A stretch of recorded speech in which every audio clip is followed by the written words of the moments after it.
Hi there, and welcome to the Hemmings Auctions Week in Review. We're going to go over some recent sales from HemmingsAuctions.com. We're going to learn a little bit about the cars and what the market's doing for them, and maybe we'll learn something about ourselves. But first, some news of the week.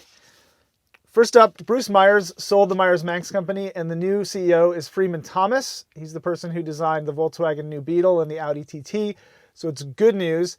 He also hinted at electrification, which is a total tease that the VW ID Buggy concept could be real sometime in the future.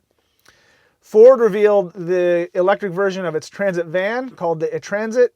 I'm just kidding, it's e-Transit. Also good news. And BMW, let's just move on to the cars.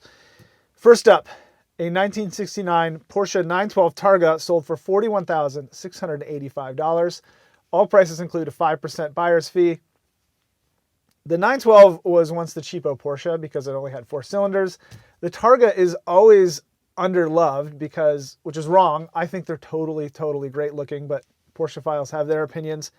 Anyway, now the 912 is expensive, but it's still about 2/3 the price of an equivalent 911, so the math totally checks out there. Also, this is a 1969 version, which has the longer wheelbase, which makes it harder to crash backwards. Very desirable. The seller pulled the reserve on this auction with 3 hours to go, and the bidders went nuts, competing for the win, knowing that it would sell. It ended up just a little bit above average for recent 912 sales, and one thing that supported that price was it's rust-free, which is definitely something you want in an old Porsche. The 1994 Land Rover Defender 110 that sold for $36,751 is our headline this week. Is now the time to buy a Land Rover Defender? I will start by saying this, and I'm going to say it a lot. Do not treat cars like investments. They are almost always bad investments, and it's also really boring.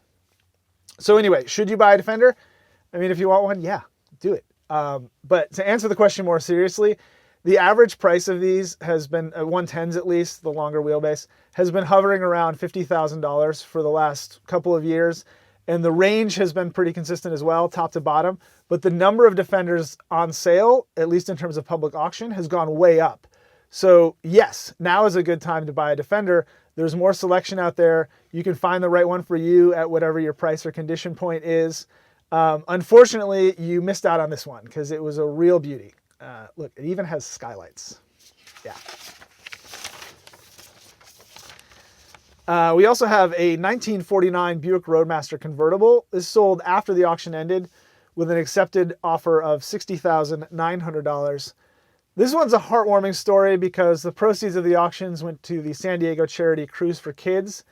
This car also is a little bit famous. It appeared in the 1990 film Rough Magic, starring Bridget Fonda, and is currently rated at 14% on Rotten Tomatoes. This specific car, they only made 2,911 this year, and there was not a lot of documentation that came with the car. Even though it was in good condition, there wasn't any info on when the last restoration occurred, and so the price was a little bit below average of other Roadmasters you've seen recently sell, and that seems about right, given the documentation. I personally like cars like this because you get a little bit of a discount and you can drive it without worry compared to like a 100-point restoration, which, you know, for me, like even just parking it on the street would be stressful. Now we have a 1941 Graham Hollywood restomod for $33,600. You like that Hollywood connection I made? I sure do. Anyway, the Graham Hollywood was a weird chimera of a car. It was a combination of two companies, Hupp and Graham Page, fighting for survival. They teamed up to make a car based on the tooling of the Cord 810, 812 with new front end styling by John Tjarda, if I'm pronouncing that right. And that's the guy that designed the Lincoln Zephyr. Graham version was called the Hollywood. It did not work. They only made about 1,500 of them and stopped making cars after this. This specific car is even more of a mashup though, because it looks period correct, but under the hood is a Mopar 340 cubic inch V8. You know, you would never expect that of this car, and that's why I like it. It's, you know, it's total sleeper. And it's another reminder that the automotive world is beautiful in all its weird and wonderful forms. And lastly this week, we have a 1970 Ford F100 sold for $16,800. I'm going to say this a lot too. I think trucks make great classics because they're useful. You know, you got a weekend project, you still get to drive the fun car. Obviously, people are getting wise to this because truck prices in general are on the rise, but they're still, you know, pretty affordable for most people. This truck's a great example. It still has fresh paint from a restoration. It has upgrades like a heated bench seat and a spray-in bed liner, and it still costs less than any brand new compact car. As far as prices go in general, Ford trucks, pickups, they're all over the map because there were a bunch of different configurations, a bunch of different engines, and now you have all kinds of conditions and restorations and upgrades in the market. So, you know, they made a lot. There's a lot still around, but not all of them have air horns on the hood. So there's that. Coming up in the Hemmings Auctions, these are lots that you can bid on right now, assuming you click on it right now before the auctions end. I didn't talk about muscle cars a lot, but this is always a fixture on Hemmings Auctions. For example, this 1970 Dodge Challenger RT with a 440 Magnum. Beautiful. We have a boat with a fantastic Keycoffer era Mercury outboard on the back.